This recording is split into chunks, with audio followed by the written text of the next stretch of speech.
Equação do E aí, pessoal, vamos estudar os assuntos principal, né? Vamos ver uma definição da equação e vamos aprender a montar a equação do primeiro grau. Como pegar o textinho e transformar em equação, que é o problema de muita gente. Depois, vamos aprender a resolver a equação. Vamos estudar como a raiz da equação e, por fim, vamos ver questões do Enem. E como sempre, na descrição do vídeo eu vou deixar dois links. Uma lista de exercício para você treinar e outro com a resolução dessa lista de exercício. Então, sem mais delongas, vamos para o vídeo. Equação do primeiro grau. Antes de começar a montar ela, vamos ver só a definição. O que é uma equação do primeiro grau? Uma equação do primeiro grau é uma equação do tipo ax mais b igual a zero, onde o a tem que ser diferente de zero, porque se ele for zero, vai ficar só um número igual a zero, nem seria uma equação válida. Certo? A e b são chamados de coeficiente e o x é a incógnita. Ok? Vamos ver como isso na prática. Um exemplo aqui. Eu tenho 2x mais 6 igual a zero. Se você comparar aqui o ax e aqui tem 2x, quem está no lugar do a é o 2. Então, a gente pode dizer que o a é igual a 2. Quem está no lugar do b é o 6, então a gente identifica que o b é igual a 6. Isso vai ser mais útil quando a gente for estudar o próximo vídeo, que é sobre função do primeiro grau. Por hora, vamos aprender a resolver esse tipo de equação e como fazer um textinho e montar ela. Vamos lá. Montando a equação, que é a parte mais difícil. Então, vou dar um exemplo aqui bem simples e depois ir avançando. Qual é o número que somado com 5 é igual a 11? Então, o segredo é você analisar pedaço por pedaço. Quando ele pergunta qual é o número, eu não sei que número é esse, é o que ele quer descobrir. Então, isso vai ser a incógnita. Eu gosto de chamar de x, mas você pode chamar de y, p, r, a letra que você quiser. Então, chamando esse número de x, vamos analisar o que fala desse número. Somado, a gente usa o sinal de mais, quando for somado, com 5, ou seja, mais 5, é igual a 11. Então, ficou x mais 5 igual a 11. Então, o número que eu não quero, x, somado, sinal de mais, com 5 igual a 11. Essa é a equação. Mais para frente, vamos ver como resolver ela. Por hora, vamos montar outras equações a partir de T2. Qual é o número que dividido por 5 é igual a 6? Então, como eu não sei que número é, eu vou chamar de x. Dividido por 5, então eu vou colocar aqui, ó, dividindo por 5 é igual a 6. Essas são bem fáceis, né? Tá tranquilo. O número dividido, lembre que toda fração é uma divisão, igual a 6. Vamos ter exemplo. Sabendo que o quádruplo de um número somado com 9 é igual ao número somado com 6, descubra qual é esse número. Então, você vai ver várias vezes questão sobre dobro, triplo, quádruplo, quíntuplo e por aí vai. Lembre que quádruplo vai ser 4 vezes. Então, esse número eu vou chamar de x, que eu não sei o que é. Como ele está falando o quádruplo desse número, então vai ser 4 vezes esse número, ou 4x. O que tem esse quádruplo desse número? Está sendo somado, sinal de mais, com quem? Com 9, igual ao número. Que número? Não é o 9, é igual ao número que a gente está somando. Então, a gente chamou de x. E o que mais? Somado com 6. Então, mais 6. Então, ficou essa equação.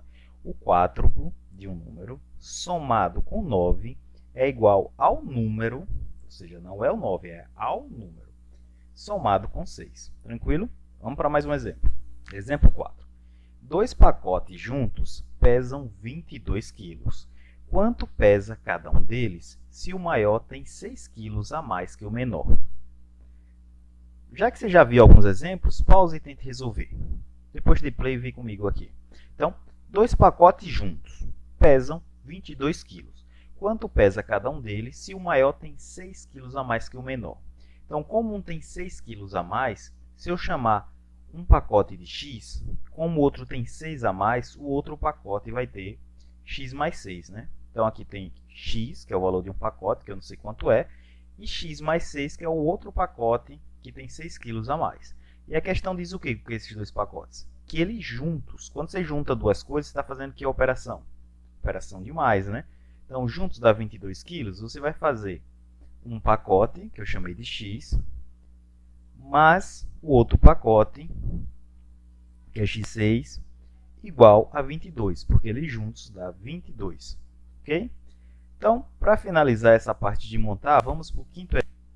Uma estante custa 3 vezes o preço de uma cadeira. Qual o preço da estante se as duas mercadorias juntas custam 64 quilos? Então, uma estante custa 3 vezes o preço de uma cadeira, certo?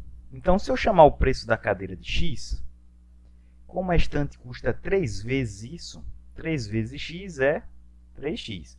E a questão diz o quê com essas duas mercadorias? Que elas juntas custam R$ 64. Então, juntar é somar, né? Então, se eu somar as duas, vai ser igual a 64. Tranquilo? Agora que a gente já viu mais ou menos como é que monta a equação, vamos resolvê-las. Resolução de uma equação. Vou falar o que eu faço na prática, certo? Na prática, eu e de todo mundo, o objetivo é encontrar a incógnita, o x, o y, o z e por aí vai. Então, eu faço os seguintes passos. Eu preciso isolar esse x. Então, eu faço o quê? Primeiro, eu junto tudo que for semelhante, somo, subtraio, faço as operações com esses semelhantes. Depois, eu passo de um lado para outro, né? Aquele famoso passa para o lado de lá. Então, quando você tem uma coisa de mais, vira menos. Quando tem menos, vira mais. Quando é vezes, vira dividir. Quando é dividir, vira vezes. A gente faz a operação inversa. Vamos ver isso com calma. Exemplo, x mais 6 igual a 22. Então, aqui a gente tem uma equação do primeiro grau, né? Não tem nenhuma potência 2 aqui em cima. Ok? Então, a gente vai somar os termos semelhantes. Eu gosto de primeiro juntar tudo que tem x para um lado e o que não tem para o outro. Então, desse lado já eu tenho tudo que está x, né? Só falta me livrar desses 6 aqui. Então, quando a gente se livra dele, a gente faz a operação inversa. Qual é o sinal dele? Mais. E o inverso de mais é menos. Então, vai ficar, né? Vai ficar x mais x. Aqui eu separei, né, para dizer os termos semelhantes. Aqui os termos com x está de vermelho. E os termos sem x está de roxo. E aí, passando para o lado de lá esse 6, ele vai ficar menos 6. Ok? Então, x mais x é igual a 22 menos 6. Então, x mais x, quando não tem nenhum número na frente, é como se fosse 1. Um x mais um x, que dá 2x. E 22 menos 6 dá 16. Pronto, está quase lá. Agora, preciso me livrar desse 2, que eu quero achar x igual a alguma coisa. Então, esse 2 está fazendo o que com esse x? Quando eu tiver um número grudado com x, significa que está multiplicando. Então, quando eu passar para lá uma coisa de vezes, ele vira o inverso. O inverso da multiplicação é a divisão. Então, vai ficar x igual a 16 sobre 2. Quanto é a metade de 16? É 8. X é igual a 8. E aí você pode verificar a resposta, caso você queira, substituindo. X não é 8. E na equação original a gente tinha x mais 6 igual a 22. Então, trocando aqui por 8, vai ficar 8 mais 8, 16, mais 6, 22. Bate, né? A equação é verdadeira. Nem sempre você precisa fazer isso, tá certo? Mas se você tiver tempo, acabar a prova e tiver tempo, é melhor do que sair cedo. Faz e confere os cálculos lá substituindo. Vamos para mais um exemplo. Exemplo 2. Uma estante custa 3 vezes o preço de uma cadeira. Qual o preço da estante se as duas mercadorias juntas custam R$ 64? A gente já viu esse, né? Lá em como montou. E a gente viu que montando, ela ficou x mais 3x igual a 64. Então, quais são os termos com x? Já está desse lado. E o que não está, está desse. Então, é só juntar esses dois termos semelhantes. X mais 3x, como se fosse um x mais 3x, que vai dar 4x igual a 64. Lembre, né? Quando tem um número próximo de uma incógnita, assim, grudadinho, ele está multiplicando. Então, como eu quero achar só o x, eu vou passar esse 4 que está multiplicando para o outro lado, e ele vai virar divisão, que é a operação inversa. Então, agora é só fazer 64 dividido por 4, que a gente vai achar 16. Repare que nesse caso já não compensa tanto verificar a resposta. Se eu substituir aqui, eu vou ter que fazer 16 mais 3 vezes 16 para depois chegar à conclusão que é 64. Não vale tanta pena. Então, nesse caso, é melhor você verificar os cálculos e ver como é que está a situação. Ok? Vamos para mais um exemplo. Exemplo 3. Sabendo que o quádruplo de um número somado com 9 é igual ao número somado com 6, descubra qual é esse número. A gente já montou essa também, né? E a gente viu que foi 4x mais 9 igual a x mais 6. Agora eu vou juntar todos os termos semelhantes de um lado e os que tiver x de um lado e os que não tiver x do outro lado. Então eu tenho 4x, o 4x e o x, né? Que tem x. Então, vou deixar tudo do lado de cá, o 4x já está do lado de cá, então ele continua. Já esse x aqui, passando para cá, quando não tem nenhum sinal na frente, é como se fosse mais. É como se fosse mais, não, é sinal positivo. Então, o contrário de mais é menos, então ele vai vir com o sinal de menos. O c já está desse lado, eu tenho que passar o 9 para o lado de lá. Então, esse 9, como ele está mais, ele vem para cá e fica menos. E a gente agora faz as operações. 4 menos 1 dá 3x. E 6 menos 9 dá menos 3. Aí, se você não entendeu isso aqui porque deu menos 3, você tem que estudar operações com sinais. Ok? Lembre, né? É como se você tivesse R$6 e gastado 9. Se você tem 6 e gasta 9, você não vai ficar com 3 positivo, né? Você vai ficar devendo R$3. Sinais diferentes, subtrai e conserva o sinal do maior, que no caso é 9. Então, aqui tem o mesmo caso, 3 igual a menos 3. Eu quero achar o x, esse 3 está multiplicando o x, eu tenho que passar esse 3 para lá e ele vai passar dividindo, né? Então, um número dividido por ele mesmo dá 1, só que a gente tem sinais diferentes, então vai dar menos 1. X é igual a menos 1. Beleza? Vamos para mais um exemplo. Exemplo 4. Três números pares consecutivos somam 702. Determine o menor deles. Na lista de exercícios tem várias questões com esses números consecutivos. Então é bom você prestar atenção nesse para depois tentar resolver os outros. Questões de concurso e Olimpíada de Matemática adoram colocar números consecutivos. Então, nesse caso, números consecutivos pares. Você sabe escrever um número par? Se a gente chama um número qualquer de x, um número par ele é sempre múltiplo de 2. Os números pares são 2, 4, né? É sempre 2 vezes alguma coisa. Então, um número par eu coloco na forma de 2x. Como ele quer números pares consecutivos, cada número par é o anterior mais 2. Por exemplo, 4. 4 é o consecutivo de 2, né? É o próximo número par da lista, se você fizer a lista de números pares. E você faz o quê? Do 2 para chegar no 4? Soma 2. Depois de 4, para chegar no próximo par, que é 6, soma 2. Então, sempre é somando 2 a mais. Então, se o número par geral é 2x, o próximo número par vai ser 2x mais 2. Ok? E qual é o próximo? Que ele quer 3 pares consecutivos. Então, vai ser 2x mais 4, seguindo o mesmo raciocínio. Como ele está dizendo que eles somam 702, então a gente vai colocar o sinal de mais. Ok? Então ficou igual a 702. E agora a gente vai resolver, né? Lembrando de colocar tudo que tem x de um lado e o que não tiver do outro. Então, 2x mais 2x mais 2x, 2, 4 dá 6x. Né? E aqui eu tenho 2 mais 4 que vai dar 6. Eu já vou passar esse 6 para lá e ele vai ficar menos 6. Porque 2 com 4 dá 6 positivo. Já podia ter somado aqui direto, não sei porque eu não somei. Então, aí eu vou somar agora. Dá 6x igual a 696, que é 702 menos 6. Então, agora para finalizar, se está multiplicando por 6, eu vou passar esse 6 para lá, dividindo. Então, ficou 696 dividido por 6, que é igual a 116. Essa foi mais trabalhosa, né? Enfim, agora que a gente viu vários exemplos, vamos ver como esse assunto cai no Enem, que é o que a gente quer descobrir. Vamos lá. Deixei duas questões bonitinhas aqui do Enem. A primeira, do Enem de 2019. Um grupo de 50 pessoas fez um orçamento inicial para organizar uma festa que queria ser dividido entre elas em cotas iguais. Verificou-se que para arcar com todas as despesas faltava R$ 510 e que 5 novas pessoas haviam ingressado no grupo. No acerto, foi decidido que a despesa total seria dividida em partes iguais pelas 55 pessoas, né? Porque tinha 50 e agora entrou mais 5. porque quem não havia ainda contribuído ia pagar sua parte.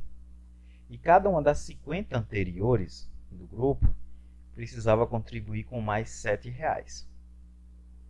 De acordo com essas informações, qual é o valor da cota calculado no final para cada uma das 55 pessoas? Item A, R$14, item B, R$17, item C, R$22, item D, R$32 ou item E, R$57.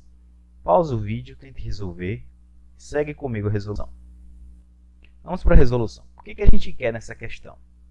A gente quer achar o valor da cota final, né, para cada uma das 55 pessoas. E o que a questão nos diz? A questão nos diz que tinha 50 pessoas que tinham sido dividido igual o dinheiro e ainda faltava R$510. Aí chegou mais 5 pessoas novas e aí ficou para dividir para 55 pessoas. Cada uma das 50 pessoas iniciais deveria contribuir com mais R$7. Tranquilo?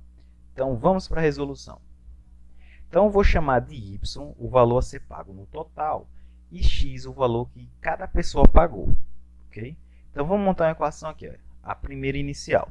Então, o total de dinheiro, que no início tinha 50 pessoas, então vai ser 50 pessoas vezes esse dinheiro, que eu não sei quanto ela pagou.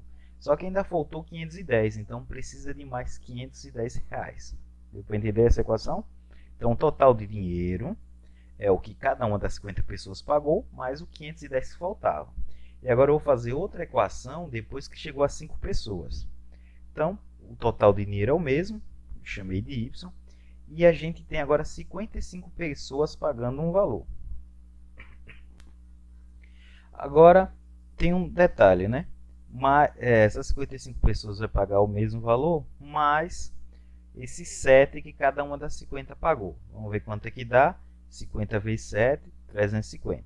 Então, mais R$350. Vamos para a próxima aqui. Vamos lembrar dessa.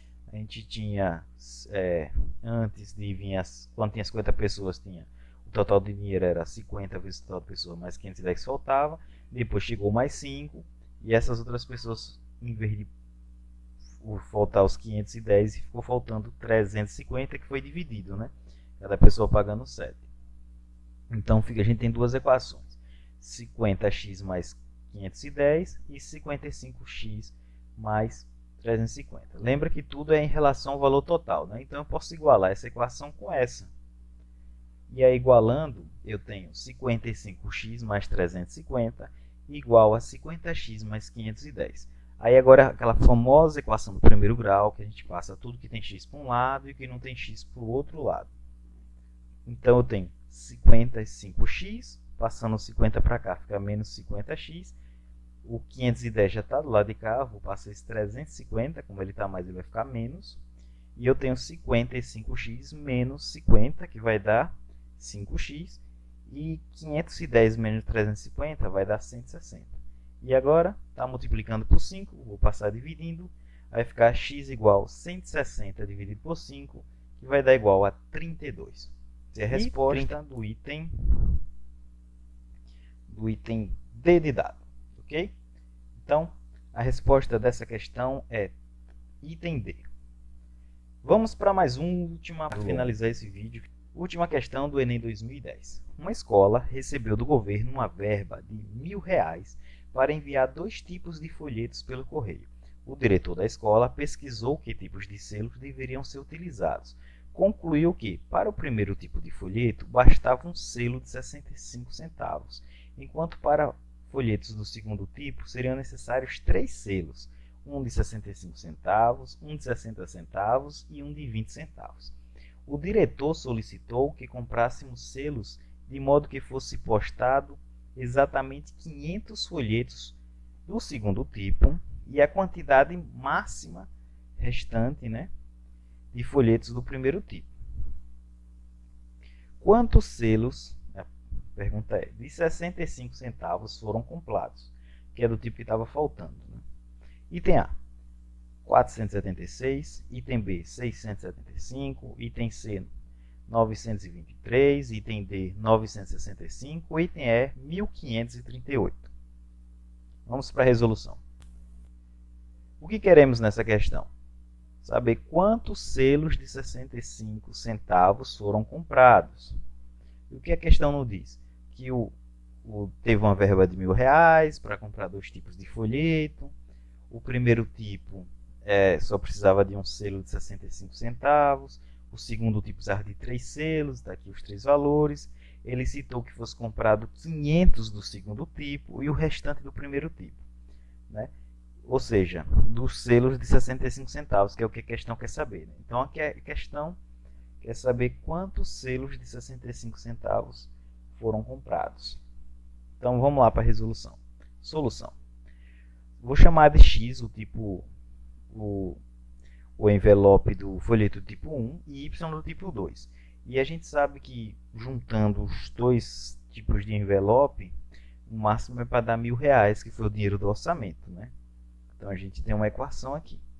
Então vamos verificar primeiro quanto ele gastou do tipo 2, porque ele já deu um valor exato. Ele disse que queria 500 folhetos do segundo tipo. E a gente sabendo quanto tem desse, é só ver quanto falta para o outro tipo. Então vamos lá. A gente tem 500 desse e a gente sabe que cada um precisa de um selo de 65 centavos, de um de 60 e um de 20, né? Então vai ser 500 vezes o que gastaram no selo em cada um. Então, somando isso aqui, vai dar 1,45. Então, a gente vai ter 500 vezes 1,45. Fazendo essa multiplicação, a gente vai ter R$ 725 com esses folhetos do segundo tipo. Agora, falta saber quantos vai ser do primeiro tipo. Vamos lá, continuando. A gente sabia que os dois folhetos, no máximo, para dar R$ 1.000, que é o dinheiro que ele tem. E um tipo de folheto, que era o Y, já vai dar R$ 750. Então, quanto vai ficar para o outro? 725, né? Tem um erro aqui. Então, x mais 725 é igual a 1.000. Então, é só resolver essa equaçãozinha, passando esse que está mais para lá e vai ficar menos. Então, vai ficar x igual a 1.000 menos 725. Fazendo essa subtração, você vai achar 275. Então, você sabe que sobrou R$ 275 para o outro tipo de folheto, que é o que ele quer saber na questão, né? Como cada um custa 65 centavos e você tem R$ 275, para você saber quanto vai dar, é só fazer os R$ 275 dividido por 465, que vai dar aproximadamente 423,07 folhetos, né? Então, como você não pode comprar 0,7 folheto, é 423 folhetos. E o total de selos foi 500 do primeiro, mais 423, que vai dar 923 a resposta do item C de dado, certo? Ou C de casa. C de dado foi foda. Então é isso aí. Espero que tenham gostado. Esse vídeo foi um pouco longo, né? Mas esse vai ser a base para o próximo vídeo, que é de função do primeiro grau. Que aí o outro vou tentar deixar bem mais detalhadozinho. Então, se você gostou, dá aquele like. Se não for inscrito, se inscreve no canal. E até o próximo vídeo.